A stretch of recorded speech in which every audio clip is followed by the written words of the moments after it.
Kita ke informasi pertama pemirsa, aksi balap liar di Kabupaten Tangerang, Banten berujung maut.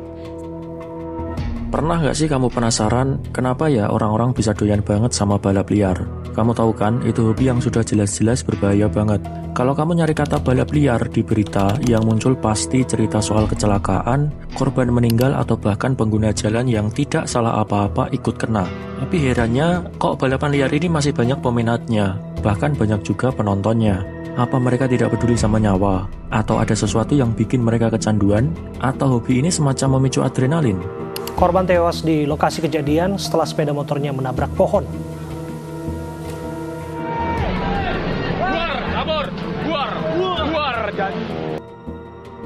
Pertama kita harus ngomongin soal faktor sosial dulu. Balap liar itu sering banget jadi tempat pelarian.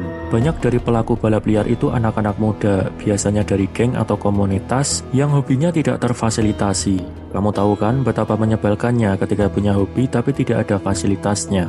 Belum lagi soal hiburan terbatas. Kadang juga mereka tidak punya banyak pilihan hiburan, apalagi hidup di daerah kabupaten yang secara perekonomian kurang maju.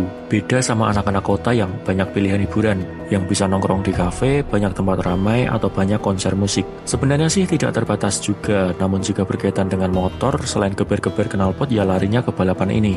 Bukan untuk merendahkan atau mengejek orang-orang yang hidup di kabupaten, tapi kita mencoba untuk memahami dari segi sosial ekonomi. Dan ya, buat anak-anak kabupaten ini, motor itu segalanya. Motor bukan cuma alat transportasi, tapi juga simbol jati diri. Kamu punya motor keren, kamu jadi pusat pandangan mata. Tambahin kecepatan ekstrim, tiba-tiba kamu jadi raja jalanan di mata teman-teman kamu. Bisa dibilang ini soal validasi sosial. Ini sifat warisan dari nenek moyang kita sebenarnya. Jika kita melangkah jauh ke belakang, ada kesan bahwa laki-laki punya kecenderungan bangga terhadap tunggangannya. Dulu kuda, sekarang motor. Tentu kamu pernah dengar juga bahwa motor dijuluki kuda besi. Ya, karena itu adalah kebanggaan. Nah, terus ada faktor psikologis. Kalau kamu pernah baca soal teori kebutuhan Abraham Maslow, salah satu kebutuhan manusia itu adalah rasa dihargai. Dan di balap liar, penghargaan itu datang dalam bentuk sorakan dari penonton, pujian dari teman-teman, bahkan dipuji karena jadi joki handal. Ada adrenalin yang bikin ketagihan, mereka ngerasa hidup, ngerasa penting. Ini tidak jauh beda sama orang yang mabok buat pelarian. Balapan liar jadi semacam pelampiasan. Di situ, mereka bisa jadi versi terbaik dari diri mereka, atau setidaknya di mata mereka sendiri. Tapi yang bikin gregetan adalah glorifikasi hobi meresahkan ini. Tentu kamu pernah lihat konten-konten di TikTok soal mereka yang suka balapan liar. Banyak banget video balapan liar yang dibikin editan ala-ala jedak-jeduk atau katanya sinematik itu. Jangan lupa ditambahi kata-kata biar keren. Padahal apa? Itu cuma sampah visual yang memperburuk keadaan. Anak-anak kecil yang awalnya tidak tahu soal ini, terus nonton, terus mereka mikir, seru juga ya, kayaknya saya juga mau mencoba.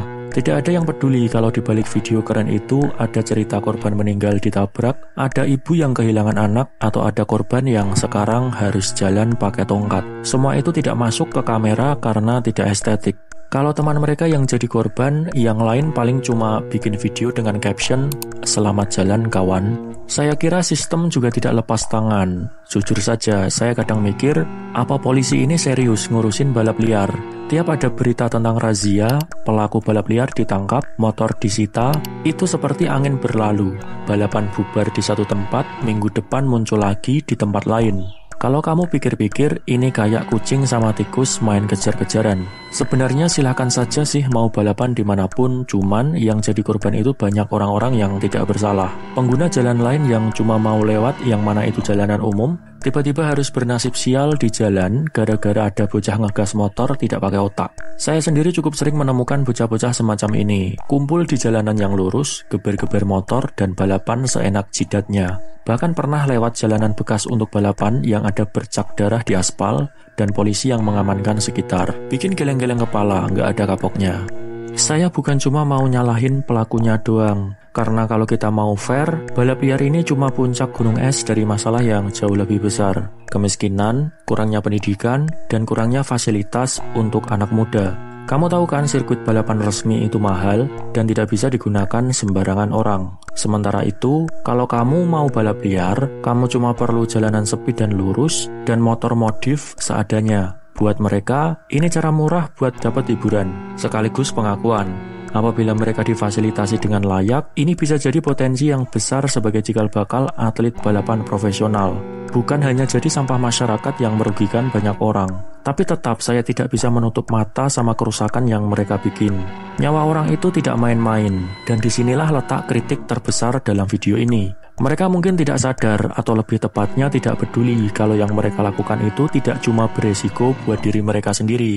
Ini soal egoisme tingkat tinggi, validasi, perhatian, dan kebanggaan. Mereka bikin jalanan umum jadi sirkuit pribadi, tanpa mikir kalau ada orang tua yang bawa anak kecil, ada orang yang buru-buru ke pasar, atau ada pengendara lain yang cuma mau pulang ke rumah dengan damai. Jika dipikir-pikir, ini tuh kayak analogi kecil dari budaya masyarakat kita yang suka banget sama kesenangan instan tanpa mikirin dampak panjangnya. Balap liar itu cuma satu contoh. Dalam aspek kehidupan lain, kita juga sering lihat pola yang sama. Sound horeg, knalpot brong, merokok saat berkendara. Ini polanya sama, hanya untuk dapat hasil instan, tapi tidak mikir kalau mereka itu ngerusak banyak hal di sekitarnya. Saya kira ini soal mindset yang salah kaprah. Jadi, balap liar ini tidak cuma soal motor dan kecepatan. Ini soal masyarakat yang lebih luas. Soal bagaimana kita memandang hiburan, soal bagaimana cara kita mencari pengakuan, dan soal bagaimana pemerintah memfasilitasi hobi yang belum tergarap secara serius seperti balapan liar ini. Jika boleh judgmental, balap liar itu semacam gejala dari penyakit yang lebih besar. Identitas kelompok yang apabila kita menyenggol mereka, mereka akan bereaksi secara masif. Kamu tahulah bagaimana respon khas dari mereka. Sherlock tak parani. Dan kalau penyakit ini tidak diobati, kita bakal terus lihat berita kecelakaan, korban jiwa, dan jalanan yang jadi dalam tanda kutip medan perang. Dan kamu tahu apa yang lebih bikin miris? Di tengah semua kerusakan ini, ada sekelompok orang yang masih menganggap balapan liar itu keren dan mewajarkannya. Buat saya, itu adalah bukti kalau kita sudah kehilangan arah. Seorang pemuda tewas dan 3 orang lainnya terluka akibat aksi balap liar di Kecamatan Sindang Jaya, Kabupaten Tangerang, Banten.